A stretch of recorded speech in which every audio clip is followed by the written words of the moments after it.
I grew up in a very, very undisciplined and very difficult home. Grew up with divorced parents at the age of 5, and grew up in a very, very tough neighborhood. Strip clubs, pornography, things like that when I was younger, and had a tremendous influence on me throughout my life. In 1988, I happened to meet a beautiful woman. Her name is Anna. She's my wife today, and my stepson. I don't even call him my stepson. He's really my son. His name is Tommy, and fell in love with him. Some friends of ours called us out of the blue, and they invited us to church. It was a church in Foley, Alabama. Went to the church, and it was an eye-opening experience. My wife had never been exposed to church at all. She surrendered immediately.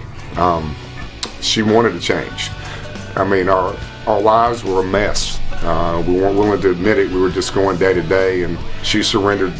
And me, I was a little tougher. I sat there wanting to make it be about me, and I had to let that go and let God be in front of me, and I had to follow Him, and that was tough because I was a man's man and thought that I could handle it all.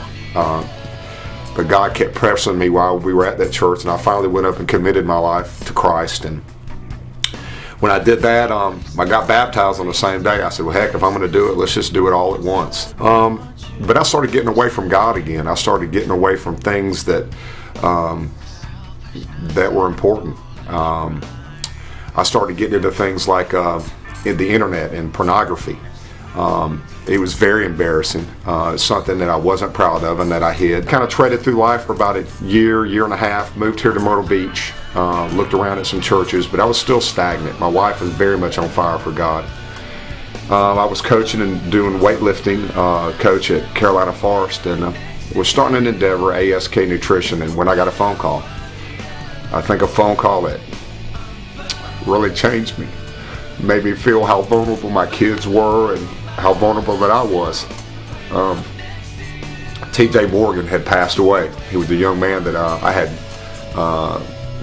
known. I wouldn't say that I was like super close with him, but I did know who he was, and I did train him, and he had passed away, and I came to his funeral, and it was very emotional for me.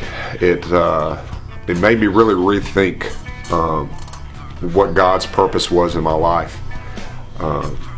It really made me look inside, knowing that I was influencing these young men. But you know, what does the outward of a man mean if he doesn't have it inside?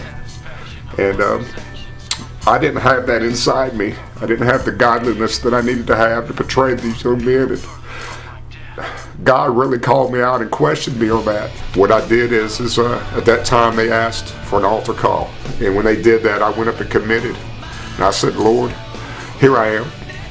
Take everything in my life, and let me follow what you want me to do.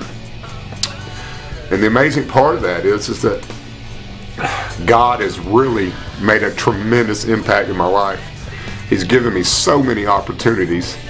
You know, when I finally surrendered and let Him run my life instead of me run it, and let everything in the outside world run it, it's just been a glorious trip.